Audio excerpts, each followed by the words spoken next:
Olá pessoal, dando continuidade ao estudo do princípio da humanidade das penas, vamos trabalhar agora o direito positivo, algumas regras jurídicas que sintetizam todo esse entendimento que eu expliquei nesse passeio histórico, nesse breve passeio histórico de enfrentamento desse assunto. Na Constituição do Império de 1824, temos o artigo 179, inciso 19. Desde já ficam abolidos os açoites, a tortura, marca de ferro quente e todas as mais penas cruéis. Observa a data, o ano da Constituição do Império, vem, logicamente, seguindo-se a Revolução Francesa, a época das luzes, o Brasil, ele vem sempre a reboque do que acontece no continente europeu, isso é um fato histórico, inclusive existe uma obra do autor Salazar Bond que fala sobre não haver conhecimento no Brasil. Uma pergunta: existe conhecimento no Brasil? O nome do livro é Existe uma filosofia na América Latina? Então é citado também o Brasil nesse aspecto por andar a reboque do que acontece nos países chamados de primeiro mundo. Foi assim, por exemplo, com a abolição da escravatura em 1888 pela Lei Áurea. Observa que nesse ano a Revolução Industrial já ocorreu na Europa, está a todo vapor. A mão de obra escrava foi substituída por trabalhadores assalariados, trabalho sob pagamento de salário. Então a mão de obra escrava não interessava mais ao novo sistema econômico. Por pressão da Inglaterra, no Brasil, então, se deu a abolição da escravatura pela Princesa Isabel, Lei Áurea, e aqui na nossa literatura isso é contado no livro de história com certa pompa, com certa magia, mas o pano de fundo foi pressão da Inglaterra por interesse econômico. Observe uma outra situação que, na Constituição do Império, esses direitos de vedação de penas cruéis é destinada aos cidadãos brasileiros, tá ok? Porque há uma diferenciação no Código Criminal do Império aos escravos. Para os escravos, ainda vigorava o direito penal do terror.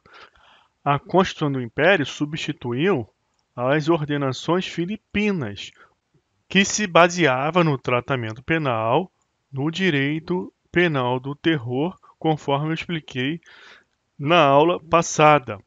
E ainda reminiscências disso permaneceram com relação aos escravos. No caso de insurreição, observa que aos cabeças da insurreição, morte. Pena de galés perpétuas. Pena de galés são os trabalhos forçados. Galés, por causa das embarcações, galés que eram extremamente insalubres, difícil de manobrar, precisava daquelas pessoas ali remando. Então você verifica alguns filmes históricos, aqueles escravos acorrentados ali nas galés remando. Então muitos morriam. Era preferível você receber uma pena física cruel do que estar nas galés. Por isso que galés, trabalhos forçados, significa e traz à nossa imagem algo de muito ruim. Penas de galés. Como essas embarcações é só uma referência histórica, no centro urbano, a pena de galés era o trabalho forçado, as pessoas ficavam acorrentadas ali pelas pernas mesmos. Só que aos demais, ou seja, aos outros que estavam no lugar errado e na hora errada, pena de açoite, os escravos que estavam ali junto, açoite. Isso aqui traz para a gente a imagem do direito penal do terror, sem dúvida. Era preciso impor o medo, alguém tinha que pagar o preço para dar o exemplo, não importava tanta culpa. Então, aos mais, açoites, direito penal do terror. Mas já houve uma evolução aqui com relação aos cidadãos brasileiros, com Z, ainda nessa época, e essa diferenciação é fundamento hoje contemporâneo para vigência das políticas públicas, de cotas, por exemplo, fatos históricos que estão amalgamados aí na nossa sociedade e você tem aqui um fundamento histórico, fático, que justifica, lógico, a partir também de um trabalho jurídico, as políticas públicas chanceladas pelo judiciário, por exemplo, as políticas de cotas. Seguindo em frente, Constituição Federal observa no artigo 1º que a República Federativa do Brasil está assentada, tem como fundamento a dignidade da pessoa humana. Então, a pessoa humana vem para o centro do sistema e o patrimônio ele vem aqui para baixo, ele descende, vai abaixo do interesse da pessoa. Essa noção de dignidade da pessoa humana como centro do sistema, traz a ideia de necessidade de formação de normas jurídicas que atendam o respeito à dignidade humana. Quando o patrimônio era o centro do sistema, principalmente lá nos tempos morredouros de início da sociedade industrial, comercial, que tem como berço a sociedade burguesa nascida e desenvolvida dos moldes pensados pelos revolucionários liberais da Revolução Francesa, onde a propriedade era considerada um direito natural e fazia muito sentido trabalhar a propriedade como direito natural e bandeira básica da Revolução Liberal burguesa francesa, porque o que estava se querendo era a derrocada do absolutismo. Tudo era do rei. Então, você entrando aqui com esse fundamento da propriedade privada como um direito natural, você afasta justamente o princípio basilar do absolutismo que se baseava no domínio real em razão de um plano divino.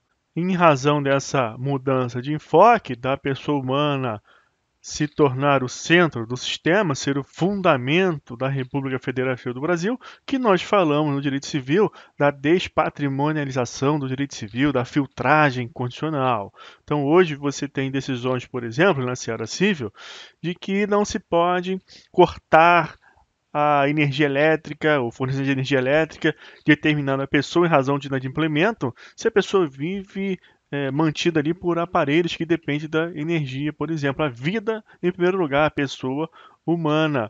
Outro fundamento também que você trabalha, não só no direito penal, mas em outros sistemas como o civil, é no caso da teoria concepcionista do direito civil e na teoria natalista. Para a teoria natalista, a pessoa só é pessoa, o ser humano só é pessoa se nascer com vida. Existe diferença entre cidadão, pessoa e o eu psicológico. Cidadão é a relação de um ser humano com o espaço público. Então aqui você tem também fundamento da República Federativa do Brasil na cidadania. A pessoa humana, o ser humano, influindo no espaço público, na coisa pública, na República. Pessoa é um termo jurídico para significar todo ser humano que é capaz de adquirir direitos e contrair obrigações. Isso é pessoa. Pessoa tem um sentido jurídico. E o eu psicológico, o sujeito cognoscente, é cada um que tem as suas vivências no mundo da vida. É a experiência de cada um. É o eu psicológico. Freud diferenciava, de certa maneira, essas ideias com a tripartição entre id, ego e superego. Mas aqui nessa seara política e jurídica, nós falamos em cidadão, pessoa e o eu psicológico. Esse eu psicológico que você consegue aqui trabalhar na dignidade da pessoa humana. Todos podem ter suas vivências livres e isso tem que ser preservado.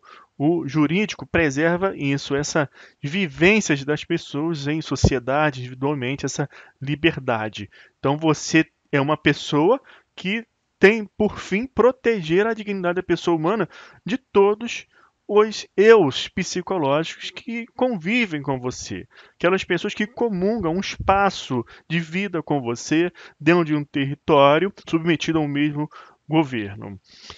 Pois bem, se esse é o entendimento, você não pode diferenciar um ser humano, um eu psicológico, de outro, porque um cometeu um crime e outro não cometeu, senão você estará voltando ao passado. Não é cabível essa distinção, senão há um curto-circuito no raciocínio lógico, que afasta esse tipo de fundamentação que hoje vigora nos estados democráticos. A pessoa humana como centro do sistema. Por isso que não é possível você diferenciar o respeito que é devido à pessoa humana que não cometeu crime, que não está presa ou não está sendo processado, para aquela que nunca fez nada. Todos têm que ter garantido um mínimo que não viole o núcleo desse princípio da dignidade da pessoa humana. Então, nós temos hoje, na nossa era contemporânea, uma teoria que é do Gunther Jacobs. Você já deve ter ouvido falar que é do direito penal do inimigo. O direito penal do inimigo trava uma batalha com essa ideia de que todas as pessoas são iguais. Tudo isso que eu falei sobre essa impossibilidade de diferenciação entre um ser humano e outro em razão de sua condição existencial. Então, na teoria do direito penal do inimigo, vamos trabalhar com a hipótese dos inimigos do Estado e dos amigos do Estado. Então você vai estar travando uma batalha teórica com o fundamento das cartas constitucionais democráticas que hoje estão em vigor mundo afora. Nós vamos ver isso mais à frente nas aulas teóricas sobre a parte dos bens jurídicos. Depois eu vou mostrar o nosso organograma que estamos seguindo mais uma vez para você se situar. Assim que eu terminar as aulas de princípio, eu vou mostrar o organograma para a gente se situar e podermos continuar nossa caminhada em solo firme, estruturado, e você não se perder. Tá ok? Mais um fundamento, artigo 5º. Aí você entra já com as regrinhas que precisa lembrar da Constituição Federal no rol de direitos individuais. 3. Ninguém será submetido a tortura nem a tratamento desumano ou degradante.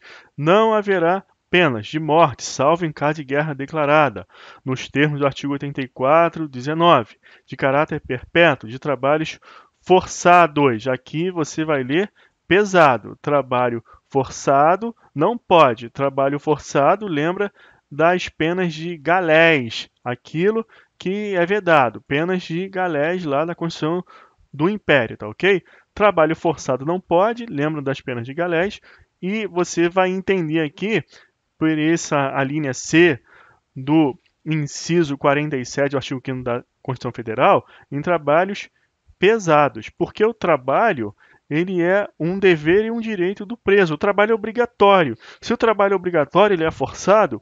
Não. O trabalho é um dever e ele é um direito, mas não tem o trabalho forçado. Se a pessoa não trabalhar, tem uma consequência, não vai remir a pena, estará cometendo uma infração disciplinar, porque a pessoa presa deve se submeter ao sistema e às regras internas do estabelecimento prisional. Mas ninguém vai receber açoite, chibatada por conta dos trabalhos, entre aspas, que seriam forçados. Não tem isso, então, não há trabalho forçado.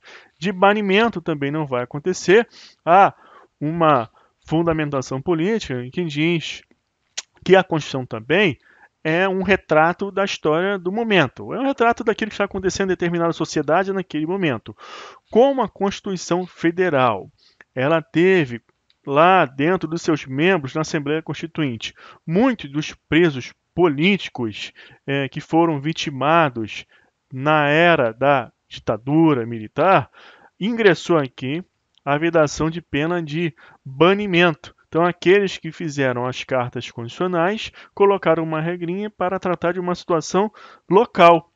Porém, isso não é bem assim, porque a pena de banimento é muito antiga, ela é chamada de pena de perda da paz. A pessoa era afastada da sua comunidade, sociedade política e ficava ao léu, deveria se proteger sozinha dos outros inimigos de outros clãs, de outras tribos. Então existia já uma pena de banimento e isso atenta contra a dignidade da pessoa humana largar alguém ao léu, sem socorro material. Então não se faz isso, nós precisamos agregar as pessoas, trazer as pessoas para se ressocializarem. Essa é a ideia. Não seguir essa ideia é o germe de muitos outros problemas que você verifica estudando a história, que só tem como pano de fundo o ódio.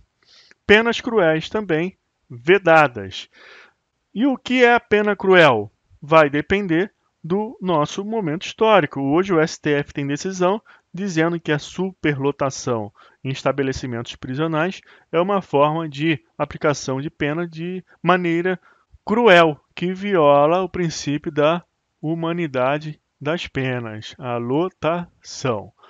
Inciso 48. A pena será cumprida em estabelecimentos distintos de acordo com a natureza do delito, a idade e o sexo do apenado. Você misturar os presos feminino, masculino, é uma forma de submeter o ser humano a um tratamento degradante. Inciso 49. É assegurado aos presos o respeito à integridade física e moral. Declaração Universal dos Direitos Humanos, 1948, depois da Segunda Guerra Mundial. Então, observa que aconteceu um evento no mundo da vida e logo na sequência as normas jurídicas elas acontecem. Então, após a Segunda Guerra Mundial, Declaração Universal dos Direitos Humanos. Quando se fala em Segunda Guerra, você lembra do Holocausto. Então, nós temos aqui artigo 5º da Declaração: ninguém será submetido a tortura, nem a penas ou tratamentos cruéis, desumanos ou degradantes. Pacto Internacional dos Direitos Civis e Políticos, 66, artigo 7º. Ninguém poderá ser submetido a tortura, nem a penas ou tratamento cruéis, desumanos ou degradantes. Será proibido, sobretudo, submeter uma pessoa, sem o seu livre consentimento, a experiências médicas ou científicas. Lei da Tortura, 9455/97. A Constituição Federal de 88 traz um mandado constitucional de criminalização. Diz que a tortura é um crime inafiançável e será penalizada com reclusão nos termos da lei. A Constituição não faz a previsão da definição do crime, porque o inciso 39 pede a lei em sentido estrito, o princípio da legalidade e manifestação popular.